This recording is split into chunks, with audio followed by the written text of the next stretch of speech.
Hi, my name is Nicole Bergstrom, and I'm going to be teaching you 3 different instructional strategies for children with disabilities in the areas of reading, math, and social studies.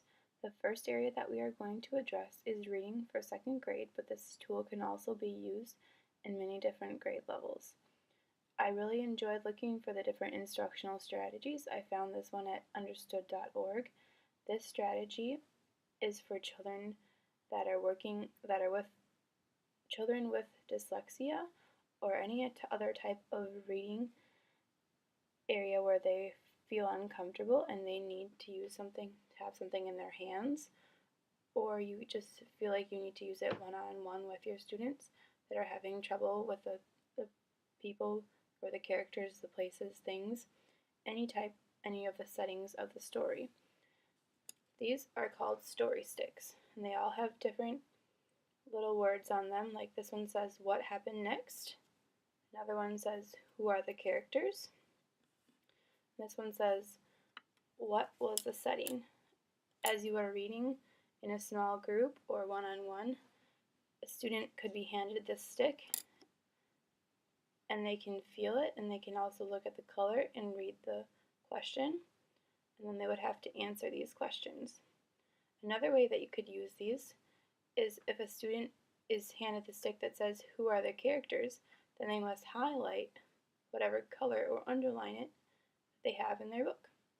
So you can use these in many different ways. You could probably also use them as a large group, but for children with disabilities, it would be most effective to use it one-on-one or in a small group. And then the next instructional strategy that I have is for a math strategy, and this strategy would be used for children that are 3rd grade or higher probably, because I feel like this acronym might be harder for children.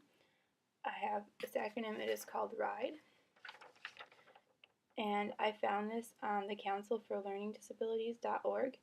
I know it's hard to see because it's backwards in the video, but it says RIDE, and then I would hang this poster up and it has a picture of a person riding a bike, but the R stands for remember the problem. I, identify the relevant information. D, determine the operation and unit for expressing the answer. And E, enter the correct numbers and and check the answer. Obviously, this is not just a skill that you would just give to the children and then they would know it right away. It would have to be used through demonstration first with one-on-one, and then they would also need lots of practice before they could actually use this skill on their own. So I figured it might actually be helpful for me to show you how this skill is used. So this problem that I found was a 3rd grade math fraction problem, which I felt was not too hard for a 3rd grade level, but for children with disabilities, you have to also know your children, so you would know what kind of problem that they could do. So you might also have to find a problem that would be better suited for them to understand this strategy right away.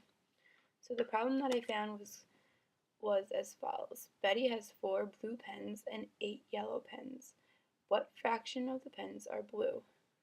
So first you have to remember the problem. So in your head then you would think you have to remember the fractions. You'd also have to remember what color pens you would need. And for a child with disabilities, I also felt that it might be helpful for a child to have those learning tools in front of them, like you could have 8 yellow pens and 4 blue pens, or any other type of manipulative that would be good for children. But as you're working with a problem with this child, for I in RIDE, I would have them underline or highlight the relevant information. So in this problem, I would underline blue pens with a blue pen, and then I would underline 8 yellow pens with a yellow marker. And then I would also take a green pen, or whatever color you so choose for them to figure out what operation that they are going to be using. And in this case, we would underline fraction, because we want to know what fraction of the pens are blue. So this time, this would also help the child determine, for D, what the operation, the unit for that which they are expressing the answer. So in this case, for determine, you can just have them look at their underlying material in their problem, which at this time it would be they would be looking for a fraction. And then we also would like them to remember that the difference between a numerator and a denominator. We have for E, this would help them remember enter the correct numbers. So in this case, we want to remember that the larger number would be on the bottom and the smaller number would be on the top, because you're looking for how many blue pens are going to be in the whole problem. So for this information, you would enter the correct numbers, which would be 4 blue pens, but then they would have to add the 4 blue pens to the 8 yellow pens, which would give them 12. So then you would have a 4 on top and a 12 on the bottom. And then you would have them figure out if they can make this fraction smaller. So eventually they would get the answer 1/3. So I think this might be even harder for a 3rd grader, or it could be used for a higher grade level for children that are needing help remembering how to solve a problem. This would be one strategy or an acronym that they could use to help them solve a problem. For social studies, I went on socialstudies.org and I found some information on 2 different websites for basic strategies that you can use for social studies. I felt it's very important that this could be used at any grade level, but I also felt this is a good teaching strategy that we can use with all students in our classrooms.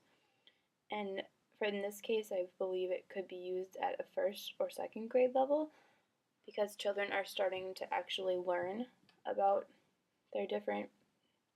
more of their different in-depth social studies and working by themselves.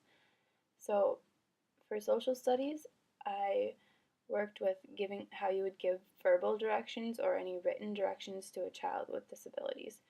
In this case, I pulled out 4 different bullet points from socialstudies.org that said the following: give directions one at a time. It's important to give reminders or cues as the students work through their work. So this could be done while the other children are working after you have given the group lesson, and then they're working on their own or with partners. As you're conferencing with students, you could be walking around and also conferencing with the child that needs more directions at the time of the page that they are working on. Before you would even start the assignment, it would be important to clarify any questions before actually starting. And then I feel like it's important for them to repeat the directions back to you, because this would give you a good understanding of what they are saying. The other strategy that I found was also through socialstudies.org, and this is for children that are having trouble memorizing information, but this could also be used for any child within the classroom. It would be memorizing items through the use of acronyms, like homes would be the Great Lakes, or you could use this you can use this for any other type of information regarding social studies, or if they are having trouble like we just used it for math, it's helpful for them to see a poster and also see it multiple times, and that would help them memorize it. I also found a very interesting website, but I felt it was for more of a higher age level, so I didn't really find anything that would be of interest to me, just because I'm more interested in teaching the lower grade levels. But I would like to share it just because I think it would be very beneficial for other people. This website was also able to differentiate, and there was many different ideas. And one of those ideas was how you would use an interactive notebook at once they got to like 5th grade for reading and questions, and how they would, and also there's solving problems for areas. So anyways, this website is farintegrating.net, and then you would have /training, /differentiate, and /strategies. And this page went on for A through Z with multiple different strategies, so I felt it's good for everybody to know about. So thank you for listening, and have a great evening.